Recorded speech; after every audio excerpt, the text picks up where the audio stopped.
नमस्कार, मैं प्रमोद प्रमिल और आप लोग देख रहे हैं परिक्रमा। परिक्रमा प्रेजेंट्स की इस 45वीं और परिक्रमा प्रेजेंट्स के अंतर्गत इसकी जो एक श्रृंखला है काव्य सरिता, इसकी 8वीं कड़ी को लेकर आज हम आप लोगों के समक्ष उपस्थित हुए हैं।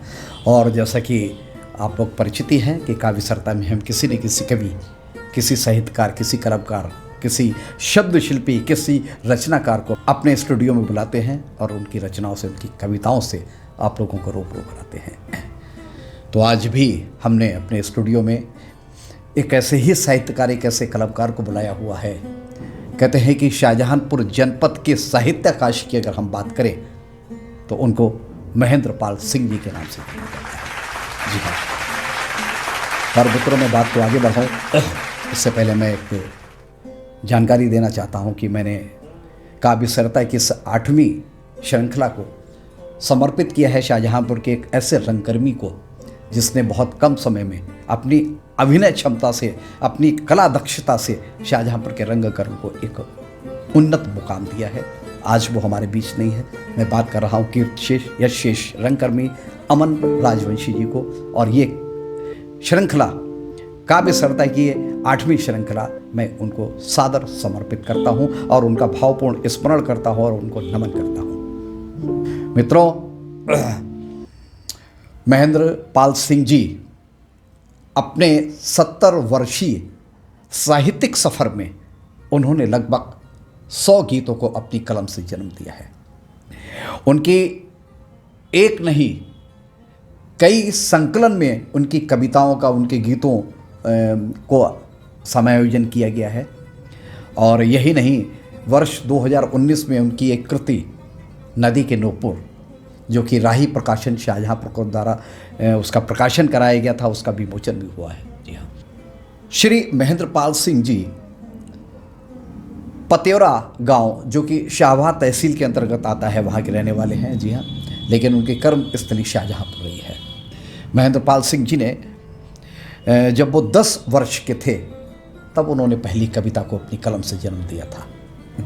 जब शाहजहांपुर के साहित्यकारों से के बारे में उनसे चर्चा की गई तो उन्होंने बहुत ही उन्मुक्त होकर अडिग जी का, विद्रोही जी का, बिकल जी का, बद्री विशाल जी पोवाए के बहुत ही सुविख्यात साहित्यकार हुए हैं उनका। और इसी क्रम में उन्होंने डॉक्टर आकुल का भी जिक्र किया कि जिनकी कविताओं से, जिनके जो ये साहित्यिक जो उनकी अभिरुचि थी, जिससे उनको बहुत ही मतलब प्रेरणा मिली है और बहुत कुछ नया, बहुत कुछ साहित्य के क्षेत्र में करने के प्रति मतलब जो है उनको ऊर्जा मिली है। जी हाँ।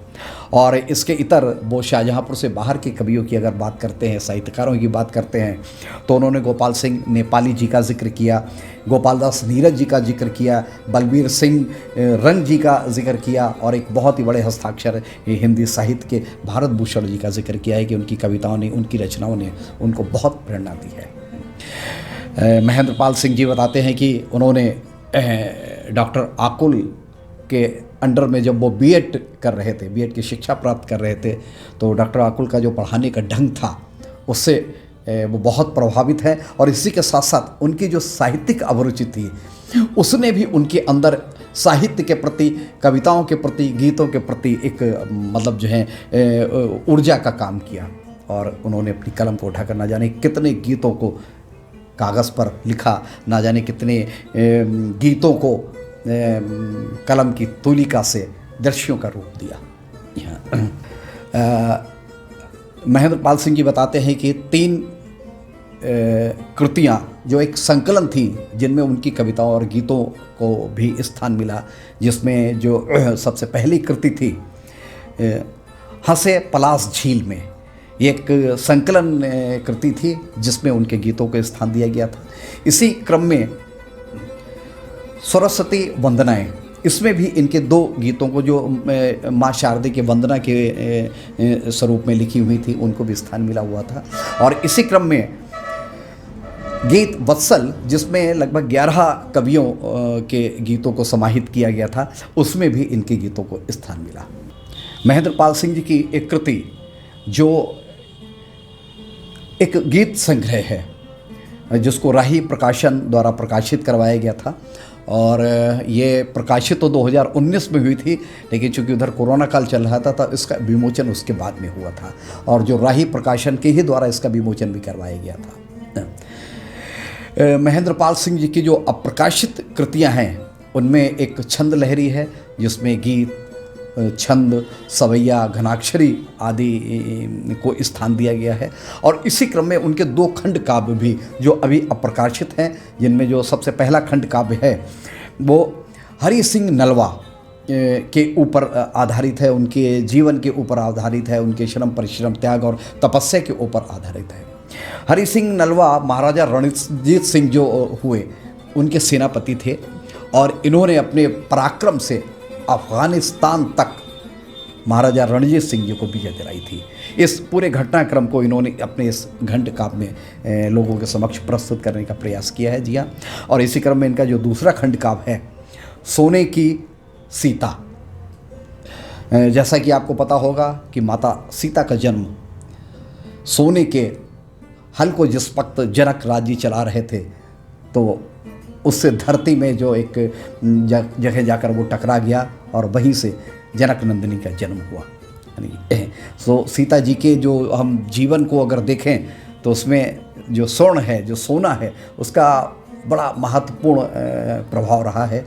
यानी एक तरफ वो सोने के हल से पैदा हुई, दूसरी तरफ सोने के मृग द्वारा एक ऐसा ताना बाना बिना गया जिससे उनका हरण हुआ, रावण ने उनका हरण किया, और वो जहाँ लेकर गया वो सोने की लंका थी। और बात यहीं पे ख़त्म नहीं होती है। जब भगवान श्री राम अश्वमेघ यज्ञ कर रहे थे तब सीता जी वहाँ पर नहीं थी, तो सोने की सीता जी को बना के उनके साथ रख के उस पूजा को पूर्ण कराया गया। तो माता सीता की जब हम बात करते हैं तो स्वर्ण को लेकर जो उनके जीवन में जो घटनाएं हुई हैं, उस चिंतन को, उस विचारधारा को इस खंड काव्य में महेंद्र पाल सिंह जी ने आप लोगों के समक्ष प्रस्तुत करने का प्रयास किया है।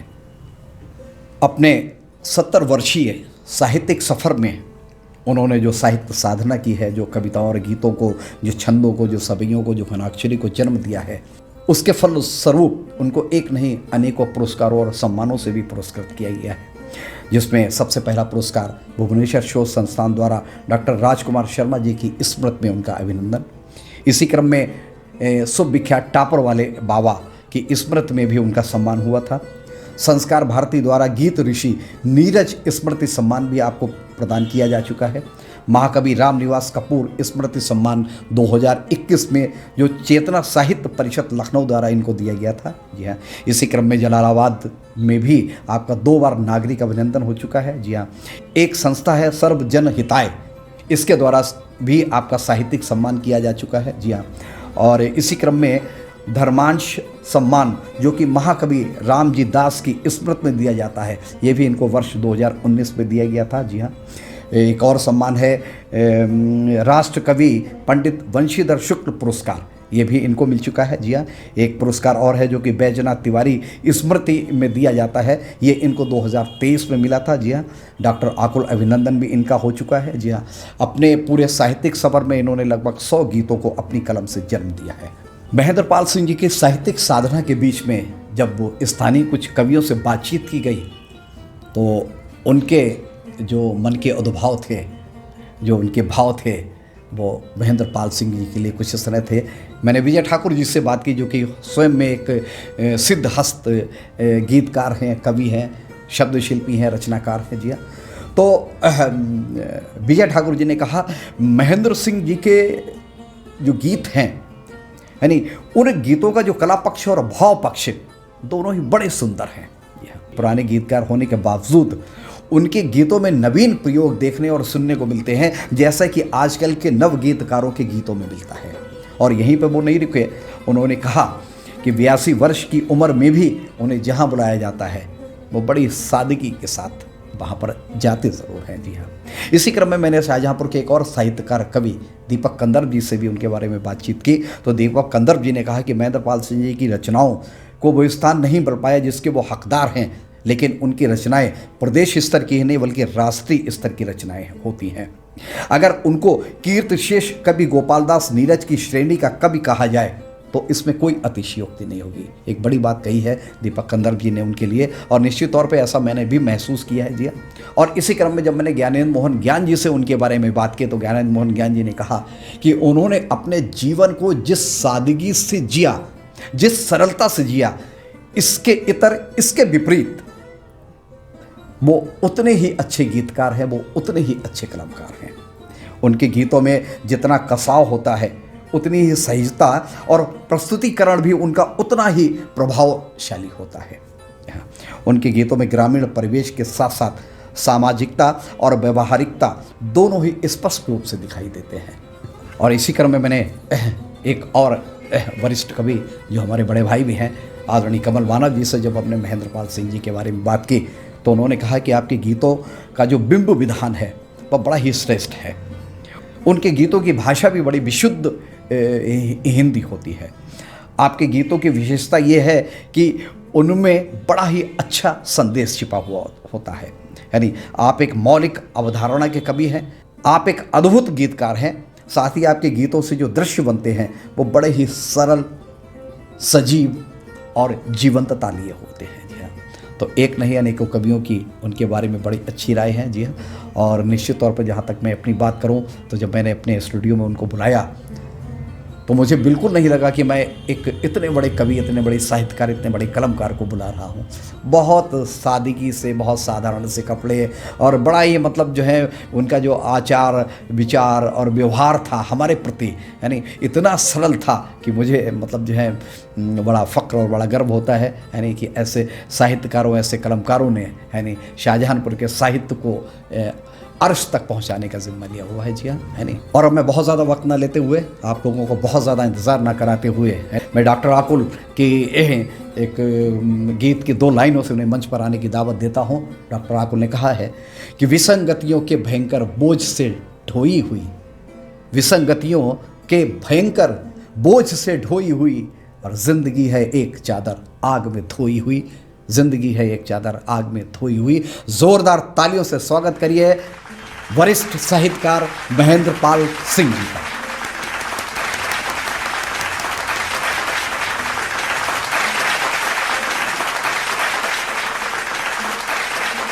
बहुत बहुत बधाई के साथ भाई प्रमिल जी का मैं स्वागत करता हूँ कि जैसे सागर में छोटे छोटे नाले आकर मिल जाते हैं, उनके स्नेह के सागर में मैं भी एक छोटा सा नाला आकर के मिला हूँ, और उन्होंने मुझे गोद में उठा लिया है। और गोद में उठा कर के उन्होंने आज काव्य यामिनी में हमारे गुरु रघुनाथ जी की स्मृति में जो उन्होंने पुरस्कार और सम्मान, अभिनंदन जो भी कहिए वो किया है, उसके लिए मैं आभार व्यक्त करता हूँ और ये कामना करता हूँ कि ये भाई साहब का प्रयास अंतर्राष्ट्रीय स्तर तक स्पर्श करे। और मैं इसी कामना के साथ आपको अपनी कुछ रचनाएं सुनाना। ठीक, सुनिए साहब कि मैं गीतों के बारे में, लोग गीत क्यों अच्छा लिखते हैं, क्यों अच्छा गाते हैं, क्यों अच्छा पढ़ते हैं, इस पर एक गीत मैं आपको सुना रहा हूँ कि कोई गीत नहीं गाता है, गीत अधर का क्या नाता है, जिसका जितना बड़ा दर्द है वह उतना अच्छा गाता है। तो सोना बाग सघना धियारी आधी रात पपीहा गाए, और कहीं किसी का हृदय पिघल कर आँखों में आंसू बन जाए, तो अश्रुनयन का क्या नाता है, आंसू भीतर से आता है, जिसमें जितनी बड़ी जलन है वह उतना ही मनमाता है। कोई गीत नहीं गाता है, गीत अधर का क्या नाता है, जिसका जितना बड़ा दर्द है वह उतना अच्छा गाता है। तो जितनी लचक हवा में होती, नदिया पर लहरें लिख देती। अरे मन के मोड़ अदेखे फिर भी अनजानी आंखें पढ़ लेती। तो पवन लहर का क्या नाता है, पवन लहर पर लिख जाता है। और जिसमें जितनी बड़ी शिकन है, वह उतना ही लहराता है। कोई गीत नहीं गाता है, गीत अधर का क्या नाता है। जिसका जितना बड़ा दर्द है, वह उतना अच्छा गाता है। तो सबके नैन अनपढ़े होते, पढ़ी लिखी चितवन होती है। और कोई मधुर नहीं दुनिया में, मीठी सिर्फ चुअन होती है। देह चुअन का क्या नाता है, कोई बता नहीं पाता है। अरे जितनी जोर कोई बता नहीं पाता है। और जितना अपनापन बढ़ता है, उतना घूंघट उठ जाता है। कोई गीत नहीं गाता है, गीत अधर का क्या नाता है। और जिसका जितना बड़ा दर्द है, वह उतना अच्छा गाता है। और अंतिम पंक्तियां हैं, आप देखें कि उफन उफन कर चाँद हंसा तो बिफर बिफर कर चकवा रोया। तो कोई गिने सितारे, कोई मन चाही बाहों में सोया। तो जगत नियति का क्या नाता है, पंडित बता नहीं पाता है। अरे जितनी जोर जलद रोता है, उतना सावन हंस जाता है। कोई गीत नहीं गाता है, गीत अधर का क्या नाता है। तो जिसका जितना बड़ा दर्द है, वह उतना अच्छा गाता है।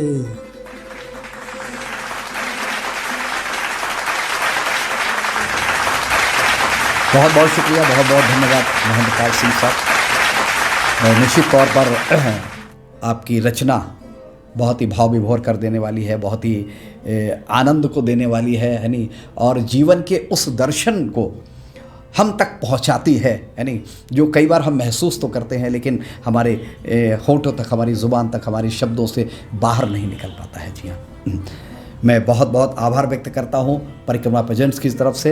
और इसी के साथ साथ मैं आभार व्यक्त करता हूं परिक्रमा प्रेजेंट के अपने सभी सुधी साहित्यिक श्रोताओं का। जी हाँ, और मैं इसी के साथ साथ विदा लेता हूं और बहुत ही जल्द फिर हाजिर होता हूं, फिर किसी नए गीतकार के साथ, किसी नए कवि के साथ, किसी नए साहित्यकार के साथ, किसी नए रचना धर्मी के साथ। तब तक हमको विदा दीजिए। जय हिंद, जय भारत।